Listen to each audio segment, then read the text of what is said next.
اعوذ باللہ من الشیطان الرجیم بسم اللہ الرحمن الرحیم۔ پارہ نمبر 2 سورہ بقرہ آیت نمبر 195۔ لفظی ترجمہ پڑھتے ہیں، شروع کرتے ہیں۔ بسم اللہ الرحمن الرحیم۔ وَأَتِمُّوا اور پورا کرو الحج حج والعمرۃ اور عمرہ للہ اللہ کے لیے۔ فَإِن پھر اگر تم روک دیے جاؤ، فما تو جو استیسر میسر ہے من العجی قربانی سے، ولا اور نہ تحلقوا تم منڈواؤ رؤوسکم اپنے سر حتی یہاں تک کہ یبلغا پہنچ جائے الحج قربانی محلہ اپنی جگہ۔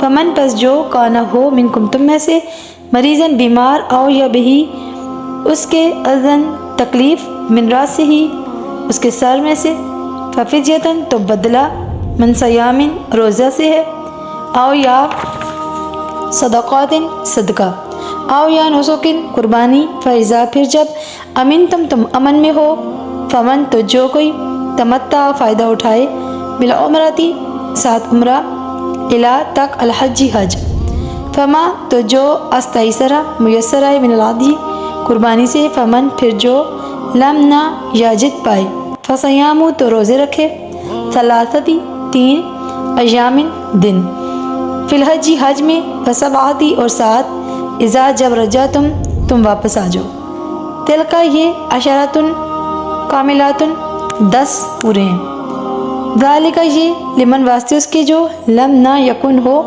اہلہ اس کے گھر والے حاضری موجود المسجد الحرامی مسجد حرام کے، فاتقوا اللہ اور تم ڈرو اللہ تعالیٰ سے، وعلموا اور جان لو ان اللہ یہ کہ اللہ تعالیٰ شدید و سخت العقاب عذاب دینے میں یا سزا دینے میں۔ اس آیت ربانی میں کیا ارشاد ہوا؟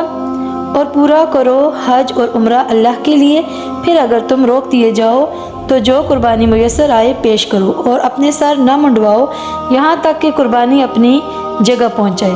پھر جو کوئی تم میں سے بیمار ہو یا اس کے سر میں تکلیف ہو تو وہ بدلہ دے روزہ سے یا صدقہ سے یا قربانی سے۔ پھر جب تم امن میں ہو تو جو فائدہ اٹھائے حج کے ساتھ عمرہ ملا کر تو اسے جو قربانی میسر آئے دے دے، پھر جو نہ پائے تو وہ روزے رکھ لے۔ 3 دن کے حج کے ایام میں ہیں اور 7 جب تم واپس آ جاؤ، یہ 10 پورے ہوئے۔ یہ اس لیے ہے جس کے گھر والے مسجد حرام میں موجود نہ رہتے ہوں، اور تم اللہ سے ڈرو اور جان لو کہ اللہ سخت عذاب دینے والا ہے۔ اللہ ہمیں ہر روز قرآن پاک پڑھنے کی اور سننے کی سعادت نصیب